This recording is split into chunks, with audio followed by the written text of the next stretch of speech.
Hey, salut terrien, c'est Captain Max. Bon, on va mettre les choses au clair dès maintenant. Oui, le titre plagiat est un peu excessif, mais c'est plus simple à écrire que personnages de chez DC et Marvel probablement inspirés l'un par l'autre. Et puis, il est vrai que le mot plagiat fait aussi plus de clics. Oh, ça va hein, faites pas les rabat-joie, y a pas de mal. Bref, aujourd'hui je vais donc vous présenter des personnages Marvel ou DC et leur équivalent chez la concurrence.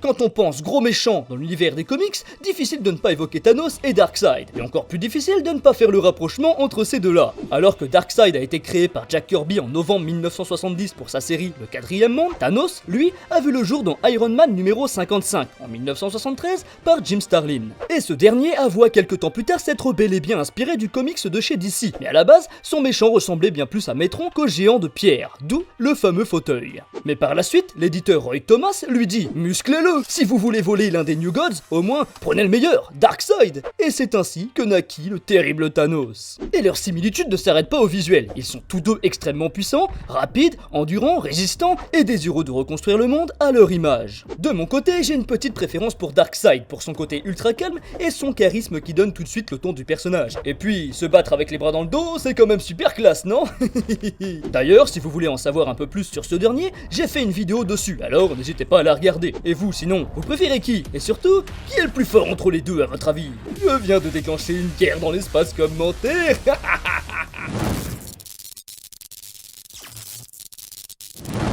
Captain America, normalement, tout le monde connaît. Mais si ça ne vous dit rien, c'est que soit vous détestez l'univers Marvel au point d'avoir loupé le film qui lui est dédié et qui en plus est très bon, soit vous n'avez clairement rien à faire des comics. Dans ce cas-là, petit rattrapage. Créée en 1940, la série Captain America retrace les aventures de Steve Rogers, un jeune homme désireux de rejoindre l'armée pour combattre les nazis. Mais jugé trop maigre, il est alors réformé. Il accepte alors de participer à une expérience scientifique, le programme du super soldat qui le transforme en un être presque parfait avec une force, une agilité, une endurance et une intelligence à l'apogée du potentiel humain. C'est ainsi qu'il devient l'un des personnages les plus emblématiques de la maison d'édition, avec de très nombreux comics et un rôle primordial dans le Marvel Cinematic Universe. Et c'est en 1978 qu'apparaît chez DC le comics Steel Indestructible Man, avec son héros Commander Steel. Henry Haywood, étudiant en biologie, décide de rejoindre le corps de la marine pendant la Seconde Guerre mondiale pour lutter contre les nazis, et lui aussi. Mais un jour, alors qu'il défendait une base militaire contre deux saboteurs armés d'explosifs, Henry est pris dans une déflagration qui le tua presque. Sans grand espoir de survie, il accepte de participer à une opération du Dr Gilles,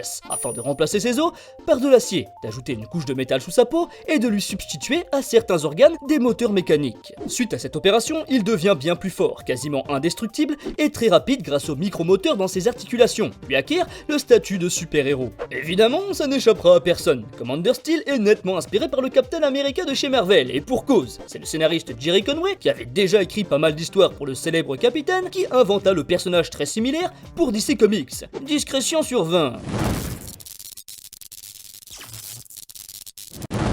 Ah, le Ghost Rider. Certains me demandent une vidéo sur ce dernier depuis pas mal de temps. Eh bien, enfin, je vais vous en parler. Apparu la première fois en 1972 dans le Marvel Spotlight numéro 5, l'histoire du Ghost Rider est celle du jeune cascadeur Johnny Blaze, qui décide un jour de vendre son âme au démon Mephisto afin de guérir son père adoptif d'une grave maladie. Alors, certes, il guérit, mais se tuera en moto quelques jours après en voulant effectuer un record de saut en 2 roues. Depuis, la nuit, Johnny se transforme en puissant squelette au crâne enflammé qui lutte contre le mal avec sa chaîne magique tout en chevauchant une grosse moto custom. Inventé 4 ans plus tard chez la concurrence, le premier porteur du nom d'Atomic Skulls avait pas grand chose en commun avec le Ghost Rider, si ce n'est qu'une tête de squelette. Et par la suite, en octobre 1991, lors de l'Action Comics 670 et dans le Superman Man of Steel 5, l'Atomic Skull prend une apparence très semblable à celle du Ghost Rider. Crâne enflammé par des radiations, veste en cuir, et elle conduit également une grosse custom. Encore heureux qu'il n'utilise pas une chaîne pour se défendre, en même temps, pas besoin. Ses capacités physiques surhumaines et ses pouvoirs de projection atomique sont largement suffisants.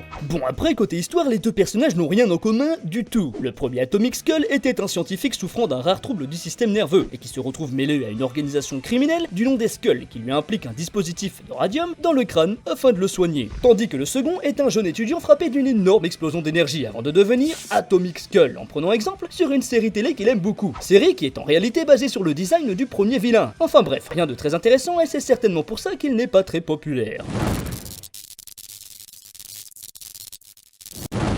Felicia Hardy a vu le jour en juillet 1979 dans The Amazing Spider-Man 194. Jeune fille ayant vécu une enfance difficile, elle se forme au sport de combat et découvre quelques temps plus tard que son père était un grand cambrioleur. Elle se met alors à suivre ses traces et devient la voleuse connue sous le nom de la Chatte Noire. N'ayant que très peu confiance envers les hommes, elle tombe néanmoins très vite amoureuse du héros solitaire en collant rouge et bleu. Occasionnellement ennemie, mais bien plus souvent du côté des gentils, Felicia Hardy est finalement une sorte de Robin des Bois. Voleuse, certes, mais pour la bonne cause. Enfin, parfois.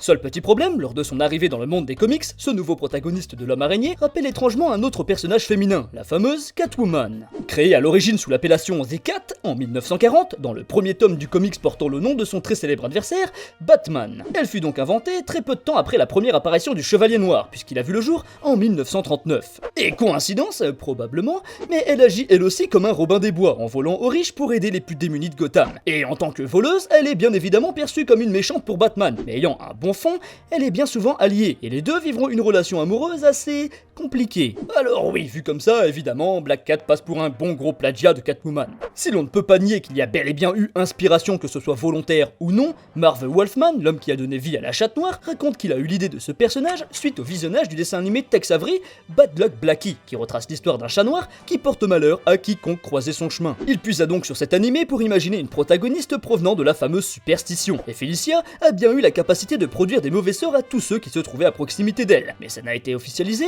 que 10 ans après sa création. Après, peut-être que je me trompe, et puis je veux pas vexer les fans de Marvel, de toute façon moi je m'en fiche, je préfère l'indépendant. Rouille molle. Puis, concernant le costume noir en cuir, Catwoman n'a eu ce look qu'à partir de fin 1980, voire début 90, notamment depuis le film de Tim Burton. Avant ça, elle disposait de plusieurs costumes colorés, avec cape, masque de chat et compagnie. Toutefois, en 1966, dans la série télé Batman, elle avait bel et bien un costume noir en cuir et une sorte de masque ne couvrant que le contour de ses yeux, comme Black Cat. Bon, après, les personnages ont chacun évolué, et même si elles se sont peut-être inspirées l'une de l'autre en fonction des années, elles sont maintenant très différentes, donc ce n'est pas réellement un problème. Eh bien, voilà, j'espère que cette petite vidéo vous aura plu. Comme d'hab, si c'est le cas, n'hésitez pas à me le faire savoir avec des likes et des partages. N'oubliez pas non plus d'activer la cloche pour ne pas louper mes prochaines vidéos. Merci encore et à très bientôt, terriens.